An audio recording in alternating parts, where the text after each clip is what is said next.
Radio Soleil, Inda Djeredi, dans Alchimia, l'émission qui vous veut du bien.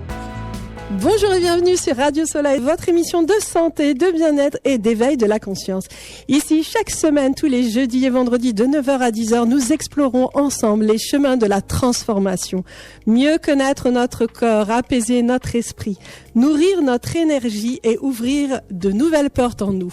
Je suis Djeredi Inda, naturopathe énergéticienne et je vous accompagne pour métamorphoser votre quotidien en douceur, en profondeur et avec beaucoup de bienveillance. Installez-vous, respirez. Votre transformation commence maintenant. Aujourd'hui, dans notre émission, nous recevons Monsieur Maktar Kamara, président de l'association VRP pour le mieux vivre ensemble, conférencier et spécialiste des politiques publiques. Il œuvre depuis de nombreuses années pour aider les jeunes à croire en eux et à devenir des citoyens engagés. Bonjour Maktar et merci d'être avec nous aujourd'hui. Bonjour aux auditeurs de Radio Soleil et merci de m'avoir invité dans cette émission que j'espère aura la transformation nécessaire. Le bébé grandira pour un avenir radieux. On l'espère en tout cas et merci d'être présent. Pour commencer, pouvez-vous vous présenter à nos auditeurs et puis surtout nous raconter votre parcours. Qu'est-ce qui vous a conduit à créer l'association VRP pour le mieux vivre ensemble? Y a-t-il eu un événement, une rencontre? Qu'est-ce qui vous a marqué et a marqué surtout cet engagement? Bonjour Maktar Kamara, donc président de VRP pour le mieux vivre ensemble. VRP comme valeur républicaine en partage pour le mieux vivre ensemble. Arrivé en France en 1989, où le vivre ensemble, où la cohésion sociale fonctionnait très bien, j'ai assisté le cœur serré à la présence de Jean-Marie Le Pen au premier tour en 2002, premier élément déclencheur. Ouais, ça fait longtemps ça. Ça fait très longtemps, sauf que je n'étais pas français pour pouvoir agir sur quelque levier que ce soit. Ouais. Au fil du temps, j'ai été naturalisé. D'accord. Une fois qu'on l'est, je me dis, il y a quand même un levier de s'impliquer dans la vie associative, pour ne pas dire politique. D'accord. C'est ainsi que, avant les élections de 2017, on a décidé d'éviter que ce qui s'est passé se reproduise. Et nous avons eu l'intention de créer l'association VRP pour le mieux vivre ensemble, créée le 21 avril 2016. 21 avril 2002, Jean-Marie Le Pen arrive au second tour. D'accord. 21 avril 2016, nous créons le VRP pour le mieux vivre ensemble. Donc c'est une date d'anniversaire clé quand même. Exactement, exactement. Donc ça n'a pas été fait au hasard. Ça n'a pas été fait au hasard. Alors, vous parlez souvent de cohésion sociale, de dialogue citoyen. Comment cela se traduit-il dans votre quotidien? Vous savez, la cohésion sociale, Inda, c'est une partie intégrante du vivre ensemble. Ouais. La cohésion sociale, c'est la capacité à pouvoir faire avenir ensemble, habiter ensemble et avoir un objectif commun en fonction des valeurs que nous avons en partage. On ne peut pas parler de vivre ensemble sans parler de cohésion sociale. Bien sûr. Mais la cohésion sociale s'est effritée au fil du temps. Mais comment la définir, cette cohésion sociale? C'est cette capacité à faire corps, à faire face pour faire un avenir commun autour des valeurs que nous avons en partage. C'est ça la définition du. D'accord. Là, on parle beaucoup de laïcité, justement. Donc, laïcité pour tous, la laïcité. On s'y perd, en fait, avec la définition même de la laïcité. D'ailleurs, il y a des débordements. Tout à fait. On va loin, alors qu'en réalité, il faut rassembler. On vient de fêter les 100 ans de la laïcité. Exactement. Pourtant, très facile à comprendre. Ouais. Mais malheureusement, certains qui la comprennent l'utilisent pour diviser, pour cliver. Ouais. Les trois piliers de la laïcité sont très simples. La neutralité de l'État, séparation des églises, nous dit-on, et de l'État, et le fait de pouvoir vivre sa foi en toute tranquillité. C'est les trois piliers. Donc rien n'exclut qui que ce soit. Au contraire, c'est une loi inclusive. Certains ont voulu utiliser pour diviser. Quand j'entends les derniers débats, mais oui, bien sûr, nous disant qu'il faudrait interdire le ramadan. Vous vous rendez compte? Aux gamins qui ont moins de 16 ans. Oui. Oserait-on tenir ce genre de propos pour une autre religion que l'islam? Là, on parle de crèches. Les crèches de Noël qu'on a toujours connues en France. Vous vous rendez compte? Là, on empêche de mettre des crèches. C'est très grave. Ça va à l'encontre des valeurs même de la laïcité. Mais bien sûr. Noël n'est plus juste une fête musulmane, c'est une fête culturelle. Oui. Qui rassemble les gens. Qui rassemble. Ouais. Moi, je vois beaucoup de musulmans partir dans les familles chrétiennes qui sont des amis fêter Noël avec eux. Bien sûr. C'est pas exclu. Et même le contraire, des familles chrétiennes qui vont justement manger le repas. Exactement. Oui, exactement. faire la rupture du jeûne ou bien fêter l'Aïd. Exactement. Mais c'est ça aussi la cohésion sociale. Mais il y a des gens qui ont intérêt à ce que ça ne fonctionne pas. C'est eux qui tentent de cliver. C'est ça qui est alors dommage. Alors que tout justement. est fait pour que ça marche. Mais oui. C'est le problème que nous avons en France. Et quand on voit justement les valeurs qui rassemblent et puis qui symbolisent la France, liberté, égalité, fraternité, où est la liberté, où est la fraternité? Où sont ces valeurs? Vous me parlez du triptyque, mais moi je vais me focaliser sur la fraternité qui est l'enfant pauvre de ces triptyques. Ouais. On oublie la fraternité. C'est ça. Certains qui nous parlent des valeurs de l'héritage chrétien, mais au milieu même de cet héritage chrétien, nous avons la fraternité. Bah, de toute façon, la fraternité, elle est dans toutes les religions. Dans toutes les religions. Exactement. Qu'on n'ait pas de religion. Exactement. C'est le fondement même de l'humain. Mais de tout. Mais oui. De tout. Ça commence par la cellule familiale et puis ça s'étend par ses voisins, ses amis, ses cousins. C'est ça la vraie fraternité qui a du mal à fonctionner. Le président Senghor avait une formule que j'aime bien qui nous dit « J'ai rêvé d'un monde de soleil dans la fraternité de mes frères aux yeux bleus ». Ils nous disent qu'ils ont créé la fraternité, c'est dans leur devise, mais ça manque de chaleur humaine. Mais ouais. D'où ce rêve d'un monde de soleil. Et c'est pour ça qu'il est important justement de revenir dans ces valeurs-là. C'est la source même de l'humain. Exactement, c'est la source et nous aurons beaucoup à faire là-dessus. Je pense. Pouvez-vous nous dire ce que cela signifie concrètement aujourd'hui? Quels sont les principaux défis dans nos quartiers? Parce que là, on parle beaucoup dans votre association des jeunes qui se sentent délaissés. Exactement, le vivre ensemble a connu une sorte de panne. Ouais. Une sorte de panne dans la mesure où des gens qui devaient porter le vivre ensemble l'ont torpillé. Quand je me souviens de Gérard Collomb, qui était le ministre de l'Intérieur d'Emmanuel Macron, lors de sa démission et lors de la passation des services, c'est son premier ministre, Édouard Philippe, qui a assuré l'intérim, il lui disait « Nous vivons côte à côte, bientôt nous vivrons face à face ». C'est terrible de la part du ministre de l'Intérieur, qui a des données, qui a des informations. Ça veut dire que notre pays était au bord de la rupture. Ça veut dire qu'à un moment donné, le vivre ensemble a une limite qu'il fallait soit changer la notion ou la faire évoluer. D'ailleurs, c'est pour ça qu'on a pris la notion de mieux vivre ensemble. Le mieux vivre ensemble, c'est du vivre ensemble auquel vous rajoutez du faire ensemble. D'accord. C'est cette faire ensemble, faire société, faire projet qui permet de mieux tisser du lien pour obtenir les résultats escomptés. Je pense que c'est ça qui est important. Vous faites des conférences dans les banlieues pour justement sensibiliser les jeunes à la citoyenneté, mais aussi à cette notion de mieux vivre ensemble, d'apprendre à connaître l'autre. C'est une question aussi d'éducation, je pense. Vous avez touché un point important qui est l'éducation. Eh oui. C'est au cœur de la cellule familiale que les parents doivent inculquer certaines valeurs. Les valeurs de fraternité dont on parle, de cohésion, d'entraide, de solidarité. C'est d'abord dans la cellule familiale avant de pouvoir la transposer au niveau de la vie en société. Et ces jeunes, ils ne sont pour rien. Parce que, comme j'ai tendance à le dire, c'est plutôt une sorte d'échec des politiques de la ville.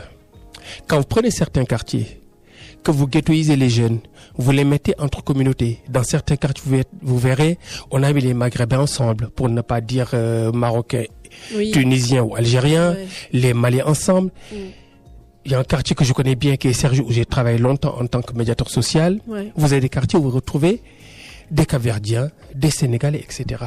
Comment pouvez-vous mettre les gens de sorte de communauté villageoise et leur demander de s'intégrer dans une sorte de vivre ensemble? La ghettoisation est une arme d'exclusion massive. Donc c'est un échec des politiques de la ville qui ont amené cet isolement des jeunes, ce repli identitaire entre guillemets, et qui a phagocyté le vivre ensemble tout simplement. Macta Camara, comment faire justement pour parler à ces jeunes, les jeunes qui nous écoutent, il y a beaucoup d'auditeurs jeunes aussi qui sont là. Comment faire pour qu'ils reprennent confiance en eux? Beaucoup de jeunes ont perdu confiance parce que l'ascenseur social est tombé en panne. Ces jeunes n'ont plus confiance à la réussite à travers l'école. La plupart des exemples qu'on montre des jeunes de nos quartiers, on va pas se voiler les faces, c'est des jeunes qui sont issus de l'immigration en général. Bien sûr, beaucoup. J'aime pas trop ce terme parce que issus de l'immigration ne veut pas dire grand chose. Surtout qu'en fait, ce sont des Français. C'est ce que j'allais dire. Voilà. Ce sont des Français. Bien sûr.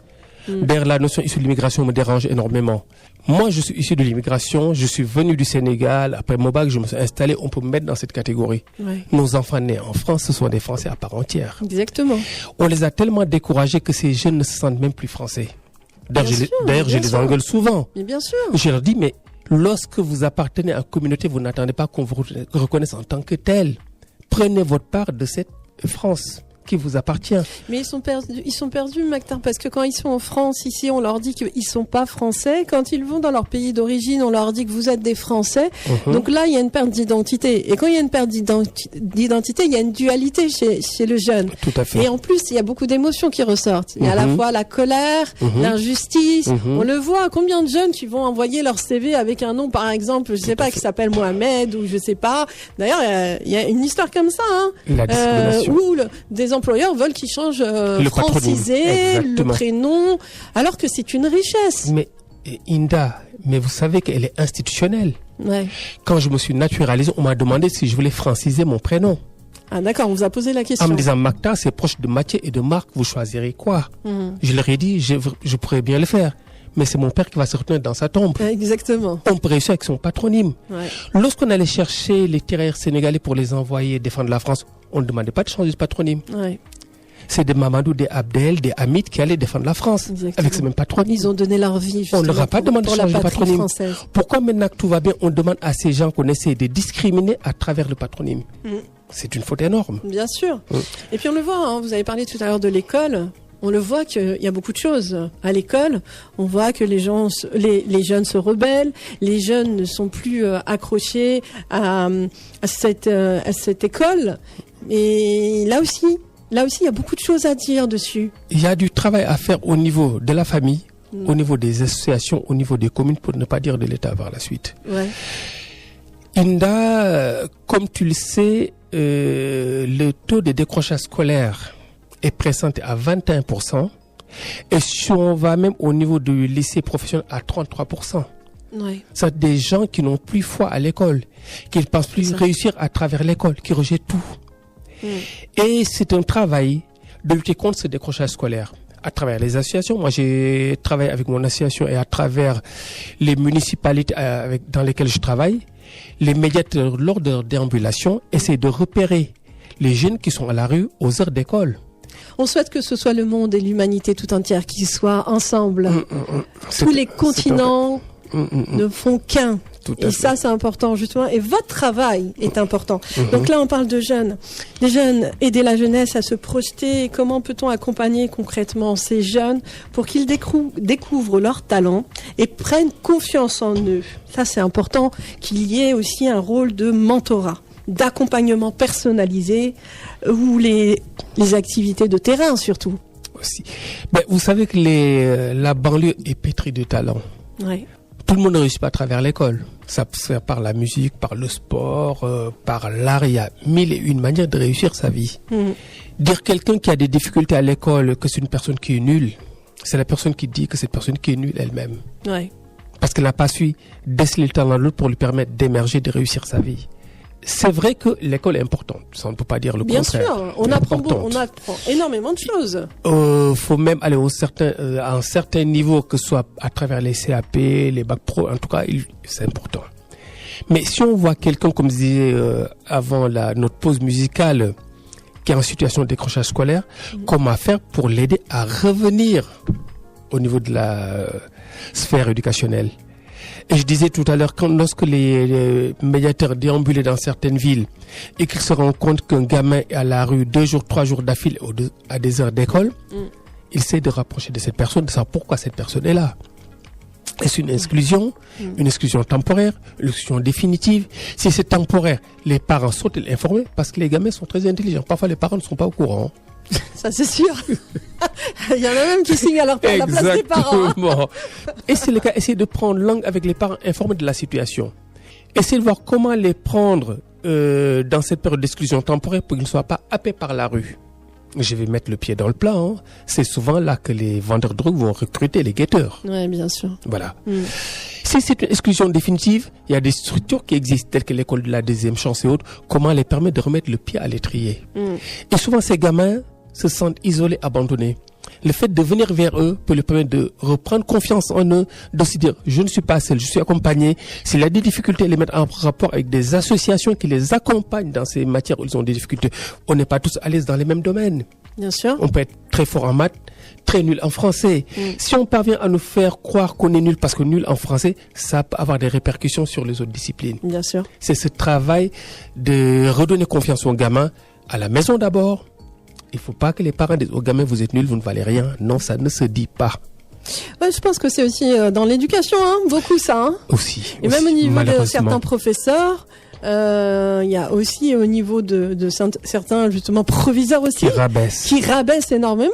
Et ça, c'est quelque chose d'horrible. C'est là que commence la perte de confiance. Ouais. Si l'autorité, l'instituteur, le professeur, le directeur, le proviseur vous mettent dans l'acte que vous êtes nul, vous avez peu de chances de rebondir. Exactement. Eh oui. Ça, c'est important, Maktar Camara, de parler avec ces jeunes qui nous écoutent. Ils ont des talents. Énormément. Il y a des menteurs. On le voit, par exemple, il y a des jeunes qui veulent devenir footballeurs parce qu'ils ont vu Zidane ou ils ont vu d'autres joueurs de foot. Exact. Donc ça, c'est des modèles. Il y a aussi dans le tennis, tous les autres sports. On a des perles dans notre jeunesse. Vous venez de prendre, Inda, un exemple parlant. La plupart des réussites qu'on nous montre, c'est à travers le sport, à travers la musique. Exactement. Oui. On ne montre pas des figures titulaires qui réussissent dans tout domaine. Lorsqu'on nous montre des gens issus de l'immigration, entre guillemets, c'est une formule que je récuse, souvent parce qu'ils ont tué, parce qu'ils ont volé, parce qu'ils ont violé. Exactement. Mais ça, on le voit beaucoup dans certains médias. Malheureusement. Malheureusement, ça on ne les montre pas. Exact. On nous montrait Inda qui est en train d'animer son émission, Hamid qui s'occupe d'une radio. Ça a pas inspiré les jeunes. Bien sûr. Un exemple. Lorsque j'accompagnais Madame Ramayad lors de ses déplacements de banlieue, une fois on est allé à Clamart, et la dame qui nous a invités était ravie. C'est une dame qui travaille dans le ménage. Et nous a dit, je suis content que vous soyez là, Madame Ramayad. Parce que quand ma fille était petite, quand je lui demandais qu'est-ce que tu voudrais faire quand tu seras grande, elle m'a dit, femme de ménage comme maman. Parce qu'elle n'a pas de modèle, elle n'a pas d'exemple. Ouais, c'est ça. Maintenant qu'elle vous voit, ancienne ministre d'État, venir chez nous, elle peut avoir d'autres ambitions que d'avoir des ambitions de femme de ménage. Il faut qu'il y ait des émissions où on demande davantage des gens de cette minorité visible qui ont réussi pour inspirer les plus jeunes. Zidane a fait beaucoup d'émules. On voit beaucoup de jeunes jouer faire du foot parce qu'il y a Zidane. Il faut qu'on nous montre des ingénieurs, des médecins pour que les jeunes se disent je peux aussi être ingénieur, je peux aussi être médecin, je peux être journaliste. Et d'ailleurs, l'exemple de la femme de ménage, il n'y a pas eu aussi une femme de ménage qui est députée aujourd'hui ? Qui était députée. Elle a perdu malheureusement son mandat, mais effectivement, c'est Mélenchon qui était à la chercher parce qu'elle était syndicaliste lors d'une grève. Elle s'est illustrée à travers son comportement. Elle a été députée. Malheureusement, elle a perdu son mandat lors de la dissolution, mais là, elle vient de ce milieu, effectivement. Donc voilà, c'est ça. Oui, c'est important. Il faut toujours croire en ses rêves. Exactement. Et il faut avoir de bons modèles. Exactement. Et il faut donner la parole à ces jeunes modèles. Exactement. Et à ces jeunes issus de l'immigration, qui sont français. Exactement. On le répète encore une fois. Faut pas l'oublier. Mais qui sont des modèles. Tout à fait. Pour les jeunes qui sont des adultes en devenir. Exactement. Et ils ont tout pour réussir. Je dis souvent qu'il y a tout pour réussir en France. Ouais. Faut juste trouver les bons canaux, le mentor, comme tu disais, qui nous accompagne dans cette voie pour cette prise de conscience. Et on parlera peut-être d'exemples qu'on a eu dans le travail qui ont permis cela. Mais en tout cas, il y a du travail à faire. Justement, donnez-nous une petite anecdote comme ça avec un jeune qui serait venu vous voir. C'est pas un jeune qui est venu voir, c'est un jeune qu'on est allé voir. Lorsqu'on faisait de la médiation, on déambulait. Okay. Et lors de cette déambulation, on rencontre un jeune. On leur disait bonjour, on échangeait avec eux. À travers son expression, tu sentais que ce jeune n'avait pas sa place ici. J'ai voulu discuter, il était assez fermé. Un jour, je le rencontre tout seul, on échange. Ce jeune était un étudiant en fac d'histo-géo. Il trafiquait pour payer ses études. De fil en aiguille, on l'a mis en rapport avec les autorités. Ils lui ont trouvé des bourses. Ils lui ont permis de changer de quartier. À travers la bourse, il a une résidence universitaire. Il a quitté cette ville. Je le perds de vue. Je fais aussi des formations. Un jour, on allait faire une formation. Un jeune, costume, cravate, mallette m'interpelle. D'accord. Monsieur Camara, vous me reconnaissez? Je dis non, pas du tout. Il me dit, vous m'avez sauvé. Je dis, ah bon, à ce point? Il me dit, c'est vous qui m'avez permis de quitter le milieu où j'étais pour continuer mes études. Aujourd'hui, je prépare une thèse. Je suis doctorant. C'est beau, hein? Même si un qu'on réussit à sauver sur 10, c'est déjà une belle réussite. On dit toujours, si on sauve une personne, c'est toute l'humanité qui vaut la peine. Exactement. Et c'est là où c'est beau, c'est des belles histoires. Et justement, ce sont ces anecdotes-là qu'il faut raconter dans les médias, parce qu'il faut jamais perdre espoir. Exactement. Et il faut les accompagner, il faut les aider. On dit toujours, les jeunes délinquants. Tout à fait. Mais on ne devient pas délinquant comme ça. Non. On ne devient pas. Il y a la souffrance, il y a la pauvreté. Exactement. Il y a énormément de choses. Tout à fait. Et c'est important justement de les accompagner jusqu'au bout. Ils en ont besoin. Et on peut avoir de belles surprises si l'accompagnement joue pleinement son rôle. Bien sûr, bien sûr. Ici, on explore ensemble les chemins de la transformation. Mieux comprendre notre corps, apaiser notre esprit, nourrir notre énergie et ouvrir de nouvelles portes en nous. Aujourd'hui, avec notre invité Maktar Camara, on parle justement du vivre ensemble, de la laïcité, de la citoyenneté. On parle de la jeunesse. Et ce qui est important justement, c'est que cette jeunesse doit apprendre à se projeter, à croire en elle, à évoluer et à chercher ses talents. Ça, c'est important justement de le comprendre. Et vous, qui êtes un homme de terrain, pas que de blabla comme certains. Exact. On évite. On évite de passer de l'incantation à l'action. C'est là qu'on nous attend. C'est surtout ça, parce que on entend beaucoup de personnes qui parlent. Les beaux discours. L'art de bien parler. Oui. Mais quand on va sur le terrain, non, c'est pas suffisant. Vous qui avez justement être dans le milieu aussi de la politique, je pense que on peut humaniser la politique. Beaucoup la fuient parce qu'ils ont peur, ils disent oui, ça va changer ma nature, mais il faut avoir des personnes éveillées, des personnes conscientes, un peu comme Martin Luther King, qui disait très bien, I have a dream. Exactement. Donc je pense que nous aussi on a un dream. Exactement. Son dream s'est réalisé. On a vu que dans son pays d'origine, on a eu Barack Obama qui est devenu président. Exactement. Donc ses rêves s'est réalisé. Ouais. Ça a pris du temps, mais ça finit par se réaliser. Oui, mais exactement, c'est ça. Ça s'est réalisé. Et je pense que tous ces exemples-là nous montrent bien que c'est possible. C'est possible. C'est ça qui est important. Donc citoyenneté, engagement. La citoyenneté est un thème central dans vos interventions. Tout à fait. Comment transmettez-vous ces valeurs à des jeunes parfois éloignés des institutions? C'est là où ça sort du cadre éducation pour venir dans le sens de l'instruction. Parce que moi, je dissocie souvent l'éducation et l'instruction. L'éducation appartient à la famille. Globalement, l'école, c'est l'instruction. Oui, bien sûr. Apprendre à lire, à parler, etc. Ouais. Il y avait une matière qui était centrale chez nous qui s'appelait instruction civique. Ah oui, je me rappelle. Qui nous apprenait vraiment l'hymne, les symboles, etc. Fait qu'on comprenait ce que c'était. Je me souviens, je ne sais plus si c'était un match Sénégal-Algérie ou pas, France-Algérie ou pas, où l'hymne national avait été hué, Chirac a dû quitter le stade. Un jeune qui est eu sous l'hymne national, on ne l'a pas inculqué ce que symbolise l'hymne national. C'est un échec de l'école. Alors, qu'est-ce que ça symbolise? Vous savez, quand on est un vrai citoyen, lorsqu'on entend l'hymne national, on doit frissonner. Ça transmet quelque chose. Ça représente ce que nous avons de plus fort. Quand la France a gagné la Coupe du Monde, à part leur chanson, c'est l'hymne national qui a retenti. Ouais. Lors des JO, lorsqu'on a une médaille olympique, c'est l'hymne national du pays qui retentit. Oui. C'est ce symbole qui doit incarner. C'est vrai que depuis la disparition du service militaire obligatoire, les jeunes n'ont plus conscience de cela. Mais quand on envoyait des jeunes à l'armée avec les levées du couleur le matin, ils avaient conscience de ce que symbolisait cet hymne national. On commet beaucoup d'erreurs en France. Il y a des choses qu'on a tendance à vouloir laisser à l'extrême droite. Oui. C'est l'hymne national, c'est le drapeau tricolore, etc. Moi, j'aime bien le drapeau tricolore. Et quand j'habitais Sèvres, j'avais un drapeau tricolore devant mon balcon. Un jour, un ami qui habitait Sèvres comme moi devait venir me voir. D'accord. Il me fait Maktar, je lui donne l'adresse. Il me dit, Sabak habite le facho, je lui fais le facho. Il me dit, oui, je crois qu'il y a un facho qui y habite. Je ne sais pas d'où il parlait.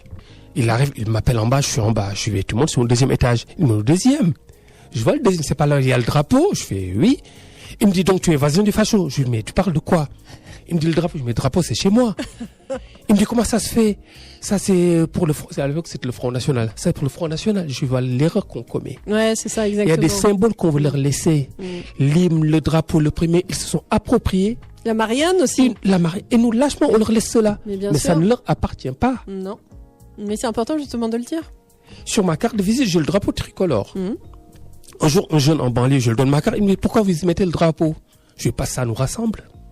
Ouais, exactement. Tout simplement. Oui, mais il y a beaucoup d'amalgames. Il y a beaucoup d'amalgames. Et il y a beaucoup de mauvaises interprétations. Malheureusement. C'est ça le problème. C'est qu'il faut réexpliquer et encore réexpliquer. En fait, je dis toujours, il faut déconstruire pour reconstruire. Merci. Voilà, c'est tout. C'est exactement cela. Mais ouais. Il faut déconstruire que c'est pas des appartenances à l'extrême droite. Marine Le Pen n'a pas la paternité. D'ailleurs, son père n'était pas né, hein, donc quand on crée tout cela, ça nous appartient. Et c'est une éducation collective pour se réapproprier ce que nous avons en partage. Exactement. Et c'est là où il est important, justement, de comprendre ça et puis de le transmettre aux jeunes. Donc, je sais que pour vous, donc quel rôle doivent jouer les associations, l'école, les familles, les pouvoirs publics pour soutenir la jeunesse? On voit tout ce qui se passe, les lacunes dans les politiques publiques actuelles. Comment créer un vrai partenariat entre les associations et les institutions pour la jeunesse? Beaucoup de communes le font à travers un partenariat, soit avec les associations ou à travers des associations qui font de la médiation sociale. Ouais. Beaucoup le font déjà. Faut peut-être essayer de vulgariser cela. Je suivais la dernière fois qu'il y a 2 ou 3 mairies, je crois, qui ont ce qu'ils appellent le référent laïcité, qu'ils ont au niveau de leur ville, pour expliquer, faire des formations au niveau de la fonction publique, que les gens comprennent mieux cette notion. Cela doit exister dans d'autres domaines. Il ne faut pas que ce soit que la laïcité, sur des valeurs que nous avons ensemble. Et c'est ces citoyens, c'est ces associations qui peuvent venir au relais de l'État. Vous vous souvenez de l'exemple de ces mamans de Aulnay-sous-Bois qui ont décidé que dorénavant, le jour-là, il y aurait 0 voiture brûlée dans leur commune. Oui, bien sûr. Qui n'a pas vu ça? Des guerrières, les mamans. Exactement. Quand la formule que j'apprécie énormément, tant que les femmes ne s'en mêlent pas, il n'y a pas de révolution. Il y a beaucoup de femmes qui œuvrent dans ce sens. Oui, bien sûr. Ce que font ces mamans à Aulnay, d'autres femmes le font à Grigny, etc. Les cas sont dans le monde entier. Des cas sont à multiplier. Je crois que les garçons sont plus audibles aux paroles de leur maman que des papas qu'ils prennent comme des rivaux, entre guillemets. Oui, c'est vrai. Une sorte de respect naturel envers la mère. Quand la mère dit stop, les gens s'arrêtent en général. Donc les associations, les féminines notamment, les associations de quartier qui aident pour les devoirs scolaires sont à valoriser. Et beaucoup de municipalités. Ce que je remarque, c'est souvent les mairies de gauche qui le font, malheureusement. Les mairies de droite doivent pouvoir s'en inspirer aussi. Non, mais c'est important, justement, parce que ça fonctionne, on doit pouvoir dupliquer cela. Mais bien sûr. Si on veut arrêter, justement, qu'il y ait trop de délinquance, trop de jeunesse qui ne se retrouve pas dans cette France d'aujourd'hui, et il y en a de plus en plus qui ne se retrouvent pas. Aujourd'hui, nous sommes dans un climat où on le voit à l'extérieur, climat de guerre. Mais on a l'impression aussi qu'ici, on essaie de créer aussi des dualités entre les citoyens de confessions différentes, de pensées différentes. Et il est là le travail. Le travail, c'est un travail en profondeur. Mais Inda, vous savez qu'il y a des gens qui ne rêvent que de cela, que ça se concrétise. Lorsque celui que j'appelle le fossoyeur du vivre ensemble, pour ne pas le citer, Zemmour rêve d'une guerre de civilisation. Il aimerait que le banlieue s'embrase. Pour dire, vous voyez, 2 civilisations ne peuvent pas cohabiter. Il fallait qu'on aille inéluctablement à cette guerre, alors qu'il n'y a rien. C'est de petits problèmes qu'on peut gérer en interne. Tous les jeunes, notamment qui sont encore mineurs, ont des problèmes avec leurs parents, rejettent toute forme d'autorité. C'est pas pour cela qu'ils sont des délinquants qu'ils vont prendre des armes pour aller se battre contre les... Non, c'est sûr. Nous n'en sommes pas là. Bien sûr. Mactar Camara, on parle d'inclusion. Comment lutter contre les préjugés qui pèsent sur les jeunes de quartier? Quelle place accordez-vous à la diversité et à l'inclusion dans vos projets? L'inclusion occupe une place entière dans le vivre ensemble. D'accord. Vivre ensemble, donc tout le monde est dedans. Et la diversité, je la dissocie souvent de la minorité visible. D'accord. La diversité est plus large, elle inclut tout le monde, les gens de la minorité visible, le genre, le handicap, tout fait partie de la diversité. Mais là, ce qui m'intéresse le plus dans ce genre d'émission, c'est plus parler de la minorité visible. D'accord. La minorité visible, c'est le premier levier d'exclusion par le quartier, par le patronyme, par le genre en général. Ouais. La grossophobie en fait partie, bien sûr. Et comment lutter contre cela? En sanctionnant comme il faut. Non, mais on a l'impression que maintenant, aujourd'hui, les langues se délient. On parle de tout. On parle de racisme. On voit dans les réseaux, il y a tellement d'actes de racisme, mais qui ne sont pas jugés, qui ne sont pas réprimandés. Donc, comment faire pour pouvoir faire en sorte d'aller dans le bon sens et d'agir contre toute forme de racisme? Les langues se délient, évoluent de plus en plus avec l'évolution de certains partis politiques. Ouais. Pour moi, le baromètre, c'est 2002. Lorsque Jean-Marie Le Pen est arrivé au second tour, on a vu que sa fille, 2 fois de suite, est arrivée au second tour, ce qui permet à certains du Rassemblement national d'oser dire ce qu'ils disent. Ils partent du principe que 70% pensent comme eux, ils peuvent se permettre de le dire, alors que la loi existe. On a l'impression qu'il y a un 2 poids 2 mesures là dans cette loi. Mais parce que les gens ne portent pas plainte en général. Tant qu'on ne porte pas plainte, la justice ne s'auto-saisit pas. D'accord. Je suis victime de discrimination, je porte plainte. Si je parle jusqu'à là, je fais au moins une main courante qu'il y ait une trace de la personne. D'accord. Beaucoup d'associations telles que SOS Racine portent plainte, obtiennent gain de cause. Zemmour a été condamné 2 fois de suite parce que des anciens ont porté plainte. Oui. Il faut porter plainte. D'ailleurs, je m'étonne encore qu'il fasse partie de la course à l'élection présidentielle pour être condamné 2 fois de suite. On sait que Dieudonné, qui a été condamné, n'est plus le bienvenu dans la plupart des médias. Zemmour continue à avoir la part belle dans la plupart des émissions. Ça revient aux 2 poids 2 mesures dont tu parlais tout à l'heure. Mais le premier pilier, c'est de porter plainte. Quand je dis aux jeunes porter plainte, ils me disent ça ne sera jamais pris en compte. Oui, c'est ça en fait, c'est ça. Mais il faut oser franchir ce pas. Qu'est-ce qu'ils se disent à chaque fois donc Il faut oser franchir ce pas. Vous avez des avocats qui seront commis d'office, vous avez l'aide juridictionnelle qui vous accompagnera. Ouais. La justice leur appartient aussi. Il faut qu'ils osent l'utiliser. J'ai l'impression que tout ce qui est institutionnel est rejeté par ces jeunes alors que ça peut jouer en leur faveur. Il faut oser, tout simplement. Maktar Camara, si vous pouviez vous adresser directement aux jeunes qui doutent d'eux-mêmes ou se sentent exclus, quel serait votre message? Le message serait le suivant. Je vais faire appel à un proverbe de Thomas Sankara, l'ex-président burkinabé que j'aime bien, qui nous dit que là où s'abat le découragement, s'élève la victoire des persévérants. Ne vous laissez pas décourager par qui que ce soit. Ne vous laissez pas convaincre que vous n'avez pas de talent. Ne vous laissez pas convaincre que vous êtes nul. Le connaître toi-même a du sens. Chacun de nous sait les talents qu'il a quelque part. Il suffit de lui permettre d'exprimer cela, de mettre cela en pratique. Et je crois que si on accompagne nos jeunes, mais surtout au moment où nous savons que nous sommes dans une France vieillissante, qu'on aura besoin de tout le monde pour travailler. Surtout des jeunes. Surtout des jeunes, c'est l'avenir. C'est l'avenir. Mais oui. Le message que ayez confiance en vous, travaillez dans quelque domaine que ce soit, apportez votre part, devenez des citoyens actifs. C'est là que le respect viendra de votre côté. Alors, quels sont les projets à venir de l'association VRP pour le mieux vivre ensemble? Alors, le projet le plus proche pour nous, c'est une tournée banlieue pour pousser les jeunes à s'inscrire sur les listes électorales. D'accord, donc des conférences? Des conférences, nous en avons, mais c'est à travers surtout des conférences de sensibilisation qui touchera les élections pour dire aux jeunes 15 et 22 mars, c'est les municipales. C'est là qu'il faut commencer à barrer la route aux extrémistes. Parce que plus ils auront de municipalités, plus les langues se délieront, plus ils vous mettront sur le banc du touche. Évitez cela, inscrivez-vous, allez voter, choisissez bien votre maire. C'est là que les présidentielles se préparent à travers ces municipales. Oui, ça c'est le combat le plus proche. C'est sûr qu'il est important justement que les jeunes puissent être actifs dans la vie citoyenne et puissent aller voter. Parce que voter, c'est des gens qui se sont battus pour justement avoir ce droit. Exactement. Et on le voit. Exactement. Il y a eu tellement malheureusement de morts. Et pour cela. Alors, Maktar Camara, pour conclure, si vous deviez résumer votre message en une phrase pour nos auditeurs, quelle serait-elle? La France nous appartient tous. Ne vous laissez pas exclure par qui que ce soit. Merci beaucoup, merci infiniment Maktar Camara pour ce partage riche et inspirant.